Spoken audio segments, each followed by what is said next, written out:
بسم اللہ الرحمن الرحیم الحمد للہ والصلاة والسلام علی سیدنا محمد وعلی آلہ واصحابہ اجمعین۔ اللہ رب العزت کی خاص تائید اور نصرت سے پیارے رسول صلی اللہ علیہ وسلم اور آپ کے پیارے صحابہ رضوان اللہ علیہم اجمعین کو مکہ فتح نصیب ہوا، اور پھر اس کے بعد غزوہ حنین پیش آیا کہ قریش نے اپنی بغاوت اور سرکشی کے بعد سر تسلیم خم کر دیا، تو قبیلہ حوازن اور قبیلہ ثقیف ان کے سردار اکٹھے ہوئے، اور اللہ رب العزت نے جو اہل ایمان کو جس طرح فتح اور نصرت سے نوازا تھا، ان کے سینوں میں اس سے انگارے دہک رہے تھے، جلن ہو رہی تھی، تکلیف تھی کہ مسلمانوں کو اتنی بڑی فتح کیسے۔ تو قبیلہ حوازن کے سردار مالک بن عوف کی سربراہی میں بہت بڑی جمعیت اکٹھی کی گئی، اور مالک بن عوف کے حکم سے وہ اپنے ساتھ اپنا سارا مال بھی، عورتیں بچے بھی ساتھ لائے، اور مکہ اور طائف کے درمیان ایک جگہ ہے اوطاس، وہاں انہوں نے آ کے پڑاؤ ڈالا۔ مالک بن عوف نے انہیں اپنے ساتھ مال، عورتیں، بچے لانے کا حکم اس لیے دیا تھا کہ کسی پیچھے رہ جانے والی چیز کے لیے یہ پیچھے کا سوچیں بھی نہیں، اور خوب ہمت سے لڑے اور راہ فرار کی کوئی صورت ان کے لیے نہ رہے۔ انہوں نے رسول اللہ صلی اللہ علیہ وسلم کی طرف کوچ کرنے کا ارادہ کیا۔ پیارے رسول صلی اللہ علیہ وسلم 6 شوال کو 12,000 مسلمانوں کے ساتھ نکلے، جن میں سے 10,000 مدینہ کے تھے اور 2,000 مکہ کے۔ پیارے رسول صلی اللہ علیہ وسلم نے عبداللہ بن ابی حدر سلمی کو مشرکین کے مخبری کے لیے بھیجا تاکہ حالات معلوم کریں، واپس آ کر وہاں کے حالات بتائیں۔ وہ گئے، پڑاؤ ڈالا، ان کی فوج کی طاقت کا اندازہ کیا، واپس آ کر خبر دی۔ تو رسول اللہ صلی اللہ علیہ وسلم کو معلوم ہوا کہ صفان بن امیہ کے پاس کچھ زریں ہیں، اسلحہ ہے، جب تک مسلمان نہیں ہوا تھا، اور وہ اس وقت مشرک تھا۔ آپ نے اسے بلوایا اور ان زروں اور اسلحوں کا مطالبہ کیا۔ اس نے کہا کہ محمد صلی اللہ علیہ وسلم زبردستی لینے کا ارادہ ہے؟ آپ نے فرمایا نہیں، بلکہ عاریتاً لینا ہے، کچھ عرصے کے لیے، اور ان کی حفاظت کی ضمانت بھی دیتا ہوں۔ اس نے کچھ ہتھیار دے دیے۔ مالک بن عوف کو رسول اللہ صلی اللہ علیہ وسلم کی آمد کی اطلاع ہوئی، تو اس نے اپنے دستوں کو حنین کی وادی میں تعینات کر دیا، اور مختلف کمین گاہیں اس وادی میں مقرر کی، مورچے بنا لیے، اور اس نے اپنے دستوں سے کہہ دیا کہ جب محمد صلی اللہ علیہ وسلم اور ان کے اصحاب یہاں پہنچے تو فوراً اچانک حملہ کر دینا۔ مسلمان وادی حنین پہنچے تھے، انہوں نے سب صبح کے وادی سے نیچے کی طرف جو حصہ تھا وہاں اترنا شروع کر دیا سویرے سویرے۔ تو اچانک وادی کی گھاٹیوں اور تنگ راستوں سے مشرکین کے فوجی دستے نمودار ہوئے۔ انہوں نے اچانک جب حملہ کیا تو شاہ سوار پیچھے ہٹ گئے، مسلمان گھبرا کر پیچھے پلٹے، اور ان کی اس بدحواسی کا یہ عالم تھا کہ کسی کو دوسرے کی خبر ہی نہ تھی۔ رسول اللہ صلی اللہ علیہ وسلم تھوڑے دائیں طرف سے مڑے اور پھر پکارا، الیہ عباد اللہ انا النبی لا کذب انا ابن عبد المطلب۔ یہ آواز لگائی آپ، اے اللہ کے بندو میرے پاس آؤ، میں یہاں ہوں، میں نبی ہوں، جھوٹ نہیں ہے، میں عبد المطلب کا فرزند ہوں۔ آپ علیہ الصلوۃ والسلام نے ان الفاظ سے اپنے ساتھیوں کو اپنی طرف بلایا۔ حضرت عباس رضی اللہ تعالیٰ عنہ فرماتے ہیں کہ میں غزوہ حنین میں شریک تھا، میں اور ابو سفیان بن حارث بن عبد المطلب مسلسل آپ علیہ الصلوۃ والسلام کے ساتھ تھے، اور کسی وقت بھی ہم آپ سے الگ نہیں ہوئے۔ آپ علیہ الصلوۃ والسلام ایک سفید خچر پہ سوار تھے، مسلمان اور کفار میں مٹھ بھیڑ ہو رہی تھی، مسلمان پیٹ پھیر کر بھاگنے لگے تو رسول اللہ صلی اللہ علیہ وسلم اپنا خچر کفار کی طرف بھگانے لگے، آگے کی طرف بڑھ رہے، کفار کی صفوں کی طرف بڑھ رہا ہے۔ حضرت عباس فرماتے ہیں رضی اللہ تعالیٰ عنہ کہ میں نے رسول اللہ صلی اللہ علیہ وسلم کے خچر کو لگام پکڑی اور اس کو تھامنے لگا، کوشش کر رہا تھا کہ زیادہ تیز نہ چلے۔ ابو سفیان بن حارث آپ کی رکاب پکڑے ہوئے تھے، اور آپ علیہ الصلوۃ والسلام نے فرمایا کہ بیبول کے درخت والوں کو پکارو۔ حضرت عباس کی آواز بہت بلند تھی، میں نے پوری طاقت سے پکارا، اے بیبول کے درخت والو، اللہ کی قسم مسلمانوں نے جو ہی میری آواز سنی وہ اس طرح پلٹ آئے جیسے گائے اپنے بچڑی کی طرف پلٹ آتی ہے، جیسے گائے اپنے بچڑی کی طرف، اپنے بچے کی طرف پلٹ آتی ہے، اور وہ کہہ رہے تھے لبیک لبیک۔ واپس آ کر وہ کفار سے جنگ کرنے لگے۔ حضرت عباس فرماتے ہیں رضی اللہ تعالیٰ عنہ یہ بھی پکارا، اے انصار۔ رسول اللہ صلی اللہ علیہ وسلم نے دونوں فریقوں کو برسر پیکار جب دیکھا تو فرمایا اب زور کا رن پڑا ہے، اب زور کی جنگ شروع ہوئی ہے۔ پھر آپ علیہ الصلوۃ والسلام نے کچھ کنکریاں لے کر کفار کی جانب پھینکی اور فرمایا محمد کی رب کی قسم یہ شکست کھا کے رہیں گے۔ اللہ نے مشرکین کے دلوں میں رعب ڈال دیا اور شکست ہوئی، اور ان پر ایسی بدحواسی طاری ہوئی کہ کسی کو دوسرے کی خبر نہ تھی۔ مسلمانوں نے ان کا پیچھا کیا، بہت سے لوگ ان کے قتل ہوئے، بہت سے کو گرفتار کیا، اور تھوڑی دیر میں رسول اللہ صلی اللہ علیہ وسلم کے پاس بہت سارے قیدی سامنے کھڑے تھے۔ آپ علیہ الصلوۃ والسلام نے اس جنگ میں اعلان فرمایا تھا کہ جو شخص دشمن کے فوج کے کسی شخص کو قتل کرے گا اس کا ثبوت بھی پیش کرے گا تو اس کا سامان کا وہی مالک ہوگا۔ ابن اسحاق اور دیگر اصحاب سیر سے روایت ہے کہ حضرت انس بن مالک نے فرمایا کہ غزوہ حنین میں حضرت ابو طلحہ نے تنے تنہا 20 آدمیوں کو قتل کیا اور ان کے سامان کے اکیلے تنے تنہا مالک بنے۔ رسول اللہ صلی اللہ علیہ وسلم نے پلٹ کر دیکھا تو اپنے قریب حضرت ام سلیم بنت ملحان کو پایا، ان کے ساتھ ان کے شوہر ابو طلحہ بھی تھے۔ رسول اللہ صلی اللہ علیہ وسلم نے پکارا ام سلیم، انہوں نے جواب دیا جی میرے ماں باپ آپ پہ قربان ہوں اللہ کے رسول، یہ جو لوگ آپ کو چھوڑ کر بھاگ رہے ہیں یہ بھی اسی طرح قابل گردن زنی ہیں جس طرح آپ ان لوگوں کو قتل کر رہے ہیں جو آپ سے برسر جنگ ہے۔ حضرت ام سلیم کے ہاتھ میں ایک خچر تھا، حضرت ام سلیم کے ہاتھ میں ایک خنجر تھا اور وہ خنجر ابو طلحہ نے کہا کہ ام سلیم تمہارے ہاتھ میں کیا ہے؟ جواب دی خنجر ہے، اور اسے میں نے اس لیے لے رکھا ہے کہ تاکہ کوئی مشرک میرے قریب آئے تو میں اس کا پیٹ پھاڑ دوں۔ خاتون کہنے لگی۔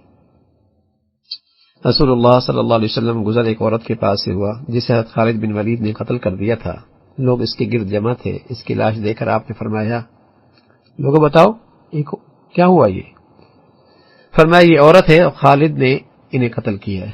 آپ نے ایک صحابی کو جو آپ کے ساتھ تھے فرمایا جاؤ خالد سے کہو اللہ کے رسول نے تمہیں بچے عورت مزدور کو قتل کرنے سے منع کیا ہے، آئندہ ایسا نہ کرنا۔ مالک بن عوف نے اپنی شکست خوردہ فوج کے ساتھ طائف جا کر پناہ لی اور وہاں قلعہ بند ہو گیا۔ ان لوگوں نے اپنے پیچھے بہت سا مال غنیمت چھوڑا۔ رسول اللہ صلی اللہ علیہ وسلم نے حکم دیا سارا مال غنیمت جارانہ میں محفوظ کر دو۔ جارانہ ایک جگہ کا نام ہے۔ آپ علیہ الصلوۃ والسلام نے حضرت مسعود بن عمر غفاری کو اس کا نگران بنایا اور خود صحابہ کے ساتھ طائف کا رخ کیا جہاں مالک بن عوف کی فوج قلعوں میں اکٹھی تھی۔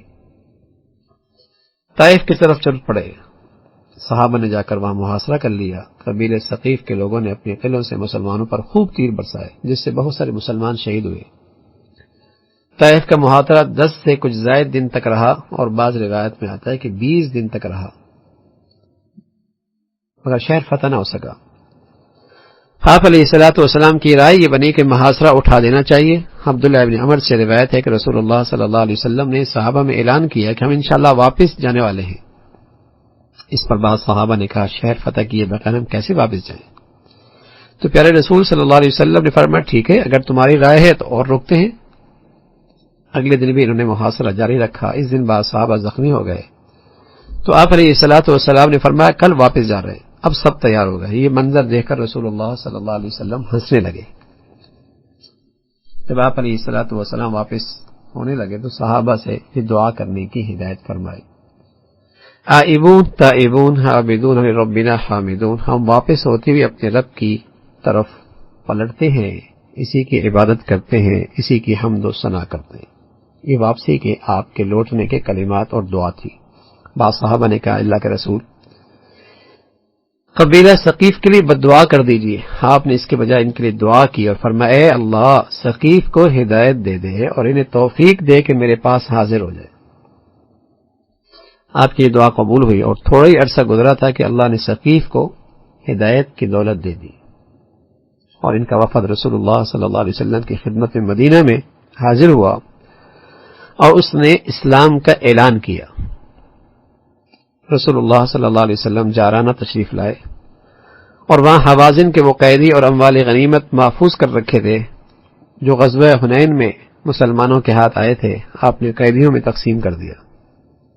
آپ نے قیدیوں کو تقسیم کر دیا اور اس کے بعد حوازن کے ایک وفد نے آپ علیہ الصلوۃ والسلام کی خدمت میں حاضر ہو کر اسلام قبول کیا اور انہوں نے آپ سے درخواست کی کہ ان کے اموال اور قیدی واپس کر دیے جائیں، حالانکہ قیدی آپ نے تقسیم کر دیے تھے مسلمانوں میں۔ تو آپ نے فرمایا تم دیکھ رہے ہو میرے ساتھ کون لوگ ہیں، وہ مجھے سب سے زیادہ وہ بات ان کو پسند ہے جو سچی ہو۔ اب یہ بتاؤ کہ تم اپنی عورتیں اور بچے زیادہ محبوب ہیں یا اپنا مال؟ ان میں سے ہر ایک کی تم میں سے ایک چیز مل سکتی ہے۔ انہوں نے تھوڑا سا انتظار کیا اور پھر کہنے لگے کہ ہمیں اپنی عورتیں اور بچے ہمارے مال سے زیادہ ہمیں پسند ہیں، ہمیں بچے دے دیں، ہماری عورتیں دے دیں۔ تو رسول اللہ صلی اللہ علیہ وسلم نے مسلمانوں کے درمیان خطبہ دینے کے لیے کھڑے ہوئے اور اپنے حمد و ثنا پڑھی اور پھر فرمایا مسلمانوں یہ تمہارے بھائی تائب ہو کر آئے ہیں، انہوں نے توبہ کر لی ہے، اسلام قبول کر لیا ہے، میں چاہتا ہوں کہ ان کی عورتیں اور بچے انہیں واپس کر دو۔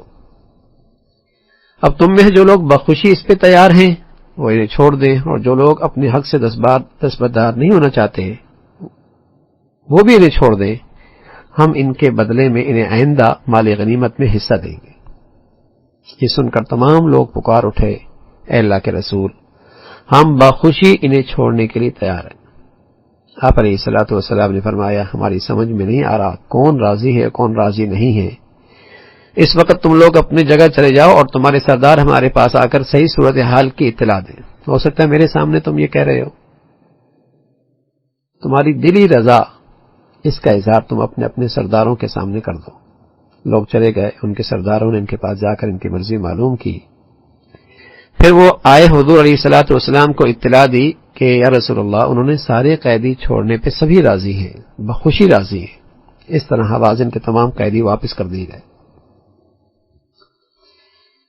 روایت میں کہ رسول اللہ صلی اللہ علیہ وسلم نے وفد حوازن سے دریافت فرمایا کہ عوف بن مالک کہاں ہیں؟ انہوں نے جواب دیا کہ وہ ثقیف کے ساتھ طائف میں ہے۔ آپ نے فرمایا اس کو خبر کر دو کہ اگر وہ اسلام قبول کر لے تو اس کے اہل و عیال اس کا مال اسے واپس کر دیا جائے گا اور ساتھ ہی اسے 100 اونٹ بھی دیے جائیں گے اگر اس نے اسلام قبول کر لیا تو۔ مالک کو یہ خبر ملی تو وہ رسول اللہ صلی اللہ علیہ وسلم سے ملاقات کے لیے حاضر ہوا۔ جارانہ اور مکہ کے درمیان اس کی آپ علیہ الصلوۃ والسلام سے ملاقات ہوئی۔ آپ نے اس کے اہل و عیال اس کا مال لٹا دیا اور اسے 100 اونٹ عطا فرمائے۔ اس نے اسلام قبول کر لیا تھا اور اس کے اسلام میں پختگی آ گئی۔ آپ علیہ الصلوۃ والسلام نے مؤلفۃ القلوب یعنی مکہ کے وہ مسلمان جو بھی جلد ہی اسلام لائے تھے اور ان کے دل داری مقصود تھی، تو آپ نے دل کھول کر ان کی مدد کی، اموال غنیمت میں سے، عطیات میں سے۔ تو یہ دیکھ کر بعد انصار کے دل کو رنج ہوا اور انہوں نے رسول اللہ صلی اللہ علیہ وسلم کی کہا کہ اللہ کے رسول صلی اللہ علیہ وسلم کی اللہ مغفرت فرمائے، وہ قریش کو نواز رہے ہیں اور ہماری طرف توجہ نہیں ہے، حالانکہ ہماری تلواروں سے اب تک ان کے خون کے قطرے ٹپک رہے ہیں۔ آپ علیہ الصلوۃ والسلام کو ان باتوں کی خبر ہوئی تو آپ نے انصار کو بلا بھیجا اور ایک جگہ اکٹھا کیا جہاں اور کوئی نہیں تھا، صرف انصار تھے۔ پھر آپ کھڑی ہوئی ہے، اللہ کے حمد و ثنا کی اور فرمایا اے گروہ انصار، یہ کیسی باتیں ہیں جو تمہاری طرف سے مجھے پہنچ رہی ہیں؟ کیا میں تمہارے پاس اس حالت میں نہیں آیا تھا کہ تم سب گمراہ تھے، اللہ نے میرے ذریعے تمہیں ہدایت دی، تم منتشر اور پراگندہ تھے، اللہ نے میرے ذریعے تمہارے اندر اتفاق پیدا کیا، تم مفلس تھے، اللہ نے میرے ذریعے تمہیں دولت مند کر دیا، ہر سوال پر ان کا جواب تھا کیوں نہیں، اللہ اور اللہ کے رسول کا فضل و احسان سب سے بڑھ کر ہے۔ پھر آپ علیہ الصلوۃ والسلام نے فرمایا اے گروہ انصار مجھے جواب دو۔ انہوں نے کہا اللہ کے رسول ہم کیا جواب دیں، اللہ اور اس کے رسول کا فضل و احسان ہم پر سب سے بڑھ کر ہے۔ پھر رسول اللہ صلی اللہ علیہ وسلم نے فرمایا اللہ کی قسم اگر تم چاہو تو یہ کہہ سکتے ہو کہ جو کچھ کہو گے سچ ہوگا، اور میں اس کی تائید کروں گا کہ آپ ہمارے پاس اس حالت میں آئے کہ سب نے آپ کو جھٹلا دیا اور ہم نے آپ کی تصدیق کی، سب نے آپ کا ساتھ چھوڑ دیا تھا، ہم نے آپ کی مدد کی، لوگوں نے آپ کو بے گھر کر دیا تھا، ہم نے آپ کو پناہ دی، آپ مفلس آئے تھے، ہم نے آپ کے ساتھ ہمدردی اور غمخواری کی، تم یہ کہہ سکتے ہو میں تمہاری تصدیق کروں گا۔ یہ سن کر انصار چیخ اٹھے اور نہیں اللہ کے رسول ایسا نہیں ہے، اللہ اور اس کے رسول کے ہم احسان مند ہیں۔ یہ رسول اللہ صلی اللہ علیہ وسلم نے اپنی بات جاری رکھی اور فرمایا اے گروہ انصار کیا دنیا کی چند روزہ سرسبزی اور شادابی کے لیے تمہارے دل میں ناراضگی پیدا ہوئی ہے، جسے میں نے کچھ لوگوں کے تعلیف قلب کے لیے دیا ہے تاکہ وہ اسلام لے آئیں اور تمہارے اسلام کی پختگی پر بھروسہ کیا ہے؟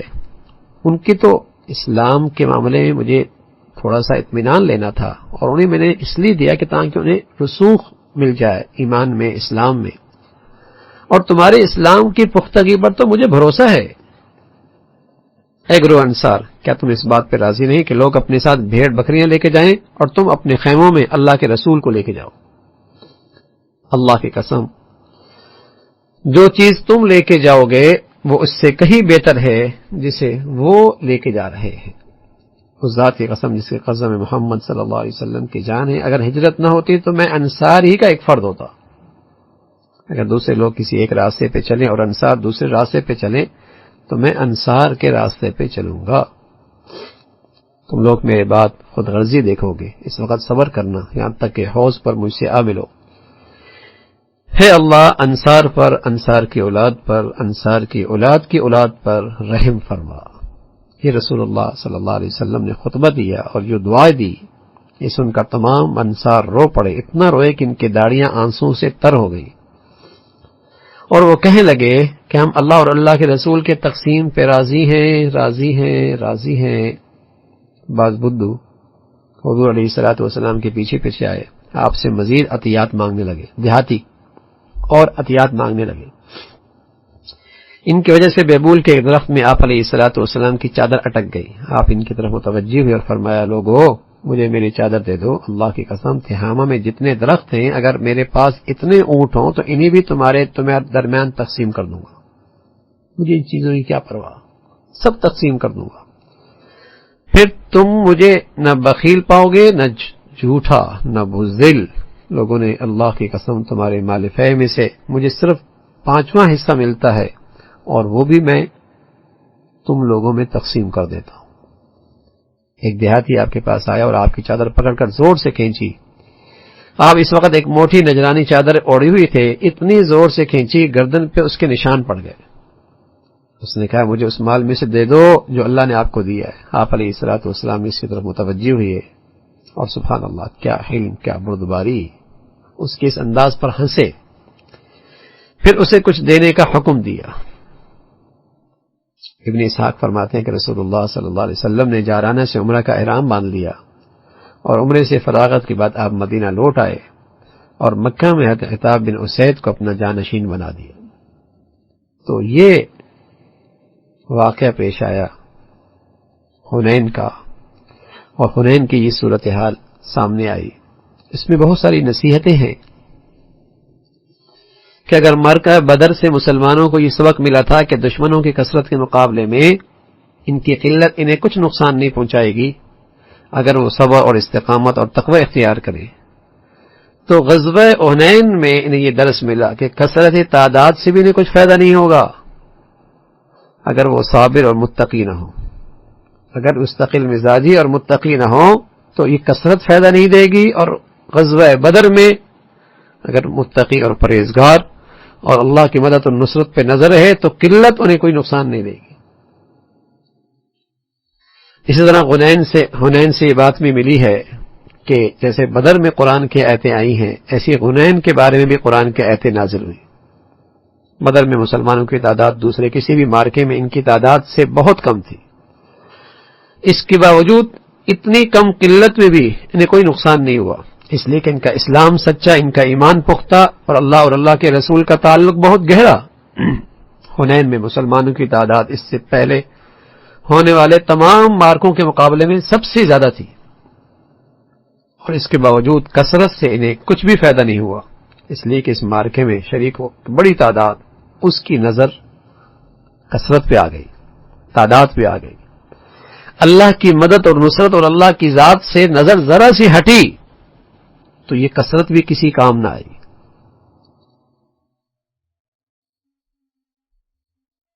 اس لیے اتنی بڑی تعداد کا سامنا جب دشمن سے ہوا تو اپنی کمین گاؤں سے نکل کر اچانک ان کے سامنے جب دشمن آئے تو وہ الٹے پیر بھاگ کھڑے ہوئے مسلمان، اور حنین کے وادی میں منتشر ہو گئے.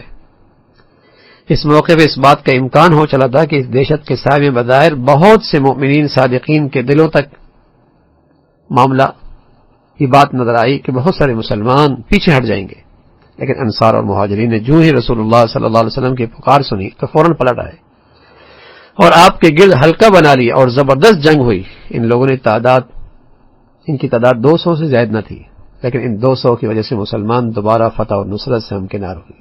ان کی ہمت، ان کا حوصلہ، ان کی استقامت، ان کی ثابت قدمی، ان کے دلوں پر سکینت طاری ہوئی اور اللہ نے ان کے دشمنوں کو بری طرح شکست دی. حالانکہ جب ان کی تعداد 12,000 تھی اور ان میں ہر طرح کے لوگ تھے، اس وقت کچھ نہ کر سکے، اور اتنی تھوڑی تعداد لیکن نظر اللہ کی مدد اور نصرت پر اور صبر اور استقامت کا مظاہرہ کیا تو اللہ نے فتح دے دی. اس پر قرآن کی آیتیں ہیں وَيَوْمَ حُنَيْنٍ اذ اعجبتكم كثرتكم فلم تغن عنكم شيئا وضاقت عليكم الارض بما رحبت ثم وليتم مدبرين. ابھی غزوہ حنین کے روز اس کی دستگیری کی شان تم دیکھ چکے ہو، یعنی اللہ کی مدد و نصرت تم دیکھ چکے ہو کہ اس روز تمہیں اپنی کثرت تعداد کا غرہ تھا، تمہاری نظر اپنی کثرت تعداد پر تھی اور وہ تمہارے کچھ بھی کام نہ آئی. زمین اپنی وسعت کے باوجود تم پر تنگ ہو گئی اور تم پیٹ پھینک کر بھاگ نکلے. پھر اللہ نے اپنی سکینت اپنے رسول پر، اہل ایمان پر نازل فرمائی اور وہ لشکر اتارے جو تمہیں نظر نہیں آ رہے تھے، فرشتوں کے لشکر اترے اور منکرین حق کو سزا دی. یہی بدلہ ہے ان لوگوں کے لیے جو حق کا انکار کرے. پھر تم بھی دیکھ چکے ہو کہ اس طرح سزا دینے کے بعد اللہ جس کو چاہتا ہے توبہ کی توفیق بخش دیتا ہے، اور اللہ درگزر کرنے والا، رحم فرمانے والے. تو یہ بہت بڑا سبق تھا کہ مسلمان کا معاملہ نہ قلت سے ہے نہ کثرت سے ہے. ان کی فتح اور ان کی فتح اور ان کامیابی کا تعلق اللہ کی مدد اور نصرت کے ساتھ ہے کہ ان کے اندر اعمال ایسے ہوں، ان کے اندر تقوی ایسا ہو، ان کو اپنے اللہ کی ذات پہ اعتماد اور بھروسہ ایسا ہو جس سے وہ اللہ کی مدد اور نصرت کو لے سکے. ان کی فتح اور کامیابی کا تعلق قلت اور کثرت سے نہیں ہے، اللہ کی مدد اور نصرت کے ساتھ ہے. ایسے اعمال چاہیے مسلمانوں کے اندر جس سے اللہ کی مدد اور نصرت متوجہ ہو. اس سے جنگ مسلمانوں کے حق میں، بازی مسلمانوں کے حق میں آتی ہے. پھر آپ علیہ الصلوۃ والسلام نے دشمن کی مخبری کے لیے صحابی کو بھیجا تو اس سے معلوم ہوا کہ مخبری کے لیے کسی کو بھیجنا یہ جنگ کا ایک حصہ ہے، جنگ کی ایک تدبیر اور حکمت کا حصہ ہے. پھر آپ علیہ الصلوۃ والسلام نے اس جنگ میں کافر سے عاریتاً اسلحہ لیا. تو اس کی بھی اجازت ہے کہ دشمن کے مقابلے کے لیے کسی کافر سے عاریتاً اسلحہ لینا، اس کی بالکل اجازت ہے، اور رسول اللہ صلی اللہ علیہ وسلم نے ایسا کیا. پھر رسول اللہ صلی اللہ علیہ وسلم کی جنگ میں بے مثال جرأت سامنے آئی. سبحان اللہ. اس غزوے میں ایک موقع پہ رسول اللہ صلی اللہ علیہ وسلم نے جب مسلمانوں کی جمعیت وادی حنین میں منتشر ہو گئی تھی اور پیٹ پھیر رہے تھے تو رسول اللہ صلی اللہ علیہ وسلم میدان کارزار میں تنے تنہا رہ گئے. دشمن کی کمین گاؤں کی طرف تیروں کی بوچھاڑ ہو رہی ہے. اس موقع پہ آپ پوری ثابت قدمی دکھا رہے ہیں جس کے بھاگنے والے مسلمانوں کے دلوں پر گہرا اثر ہوا، اور یہ منظر دیکھ کر ان کے اندر بھی شجاعت اور عزیمت پیدا ہو گئی. ابن کثیر رحمۃ اللہ نے لکھا کہ رسول اللہ صلی اللہ علیہ وسلم کی انتہائی شجاعت ان جنگ کے ان صفوں میں نظر آئی. آپ دشمنوں کی زد پر تھے. آپ علیہ الصلوۃ والسلام کی فوج بھاگ کھڑی ہوئی تھی. آپ ایک خچر پہ سوار تھے جو نہ تیز دوڑتا تھا، نہ بھاگنے میں مدد دے سکتا تھا، نہ اس کے ساتھ پلٹ کر حملہ کیا جا سکتا تھا. لیکن اس کے باوجود آپ دشمنوں کی سمت میں اسے ایڑ لگا رہے تھے، زور زور سے اپنا نام لے رہے تھے تاکہ جو آپ کو نہ جانتا ہو وہ بھی جان لے. سبحان اللہ. آپ پر ہمیشہ درود و سلام ہو قیامت کے دن تک. یہ مظہر اس بات کا ثبوت ہے کہ آپ علیہ الصلوۃ والسلام کو اللہ کی ذات پہ بھرپور اعتماد تھا اور بخوبی جانتے تھے کہ اللہ انہیں ضرور کامیاب فرمائیں گے، اور جو مشن لے کر آپ آئے ہیں وہ ضرور پورا ہو کے رہے گا، اور آپ کا دین تمام ادیان پر غالب ہوگا. یہ آپ کو پورا اعتماد تھا، اور وہ منظر آپ اسی کا منظر غزوہ حنین میں اور میدان جنگ کی صفوں میں نظر آ رہا تھا. تو آج اتنا ہی کافی ہے. اللہ رب العزت عمل کی توفیق نصیب فرمائے. سبحانک اللہم بحمدک، نشہد ان لا الہ الا اللہ، نستغفرک ونتوب الیک.